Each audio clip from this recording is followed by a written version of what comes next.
आप मुझे बताइए कि हिंदुस्तान के अंदर क्या कभी किसी मुसलमान ने कुरान पढ़कर किसी हिंदू भाई का कत्ल किया है? कोई तारीख बता सकती है ऐसी? आपका प्रश्न है जी कि भारत के किस मुसलमान ने कुरान पढ़कर कत्ल किया? जी हिजबुल मुजाहिदीन जी कश्मीर का और कश्मीर के लोकल मुसलमानों का संगठन है, वह स्वीकृत है। हिजबुल मुजाहिदीन कहता है कि हम कुरान से प्रेरणा लेकर जिहाद करते, और उन्होंने ये 12 सालों में टोटल वहां जो मारे हैं उसकी संख्या 70,000 है। 12,000 सेना और पुलिस को जवानों को मारा है, और ये मारने वालों ने सब जिहाद और कुरान के आधार पर मारा है, और उसमें से अधिकांश भारत के कश्मीर घाटी के मुसलमान। आपको ये अधिकार किसने दिया कि आप लोगों के घर जला दें? ये अधिकार किसने दिया कि आप लोगों को जान से मार दें? ये अधिकार किसने दिया कि अपनी आवाज़ कहने के लिए महिलाओं के साथ बलात्कार हो? ये किसने अधिकार दे दिया आपको? रजत जी, हमने कहाँ किया है? कश्मीर घाटी में 3 लाख हिंदुओं को गर्वहीन किसने किया? कश्मीर घाटी में हमारी बहन बेटियों की छाती पर पाकिस्तान जिंदाबाद के नारे किसने? वो आपको नहीं दिखाई देता? जो आपको 3 लाख हिंदुओं को बेघर बनाया, हमारी बहन बेटियों की छाती पर पाकिस्तान जिंदाबाद के नारे लिखे गए, वह नहीं दिखाई देता है। जब गुजरात के दंगे हो रहे थे, हमने अखबारों में एक कुतुबुद्दीन अंसारी की तस्वीर देखी। एक इंसान जो हाथ जोड़कर आंख में आंसू भरे भीख से अपनी जान के भीख मांग रहा है। आपको दया नहीं आई होगी ऐसा? मुझे बहुत दया आई। कश्मीर घाटी के हिंदुओं को रोते हुए आज भी दया आ रही है। आपको अंसारी की दया आती है, कश्मीर के हिंदुओं की नहीं आती। मुझे दोनों की दया आती है। आपको दोनों की नहीं आती? मैंने दोनों की आती है। क्योंकि जिसको आप मरवा रहे हो उसके ऊपर क्या दया? मैं नहीं मरवा रहा हूं। मैं आपका क्रिमिनल अगेन केस कर सकता हूं इस स्टेटमेंट के लिए, and I will do it Rajat ji, if you will cross a limit. Cross limit की बात नहीं, आप मरवा रहे हैं। You can not speak this word.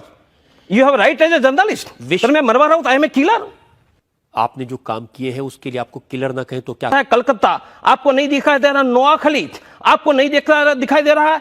पूरे देश में हिंदुओं पर हो रहा है अत्याचार, और आप एक ही एंगल लेकर चल रहे हैं। उसका बदला आप गुजरात में लेंगे लोगों से?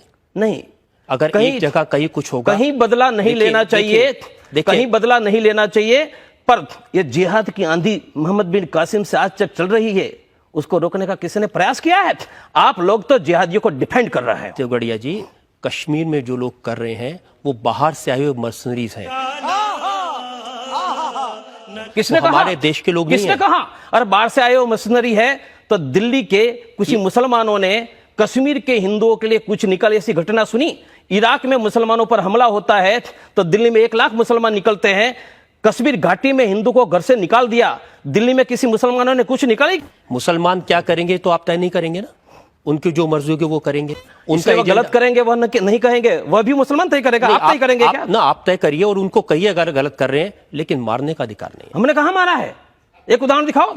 गुजरात में जो दंगे हुए, आप क्या कह रहे हैं कि विश्व हिंदू परिषद के लोग, आपकी पार्टी के लोग, आपके संगठन के लोग उसमें कहीं इन्वॉल्व नहीं थे? नहीं थे, एक भी नहीं था। इतना साफ झूठ बोलेंगे तो कोई विश्वास नहीं करेगा। सच है, वह सच है, वो बोल रहा हूं। आप लोग झूठ बोल रहे हैं। पूरा सेक्युलरिस्ट हो। बेस्ट बेकरी केस में मुसलमान अपनी बेस्ट बेकरी में जल जाता है तो कहते हिंदू ने जला दिया, और अयोध्या से निकलने वाले राम भक्त गोधरा के स्टेशन पर दिन दहाड़े 1000 मुसलमानों के द्वारा जलाया जाता है तो हमारे लालू जी कहते हैं कि कारसिया खुद जल गए। यह आपके डबल स्टैंडर्ड है। आप जो कह रहे हैं इसमें से नफरत की गंध आती। अच्छा, पद्मिनी को जोहर करके 33,000 हमारी माताओं को जला दिया था, तब नफरत की आग नहीं दिखाई दी आपको? तब मैं हमारे 10,000 लोगों को, आज मैं 10 लाख लोगों को पाकिस्तान बनाते कर जला दिया और 2.25 करोड़ को हिजरती बनाया, तब नफरत की आग आपको दिखाई नहीं दे रही थी? और मैं जब ये राष्ट्र को बचाने की बात लोकतांत्रिक पद्धति से करता तो नफरत की आग दिखाई देती है। ये देश में 1 लाख मदरसे जिहाद सिखा रहे हैं, आपको नफरत की आग नहीं दिखाई देती है? और जिहाद बंद कराने की बात लोकतांत्रिक पद्धति से नफरत की आग दिखाई देती है? आपकी आंख में, आपकी बात में ये नफरत दिखाई देती है। तोड़े जी, आपको नहीं लगता कि आपकी जो छवि बन रही है देश के लोगों के बीच में, वो ऐसे आदमी की बन रही है जो दंगे कराता है, लोगों का खून बहाता है, लोगों को प्रोवोक करता है? मेरा आदर्श महात्मा गांधी पाकिस्तान बनाने वाला नहीं है। मेरा आदर्श छत्रपति शिवाजी, गुरु गोविंद सिंह और महाराणा प्रताप है, और उसके रस्तों पर, वीर सावरकर के रस्तों पर मैं हिंदू राष्ट्र बनाने के लिए निकला हूं। इसलिए मैं धर्म योद्धा हूं, मैं कोई संत नहीं हूं जो माफ करे, क्षमा करे। आज के जो राजनेता हैं इनमें से कोई ऐसा नेता है जिसको आप अपना लीडर मानते हो? जी नहीं। एक बाला साहब ठाकरे के प्रति मेरा जरूर आदर्श है, पर उसका रीजनल पार्टी है। नेशनल लेवल पर मेरा कोई आदर्श नहीं है। यदि मेरा इतिहास में आदर्श है तो भगवान श्री कृष्ण है।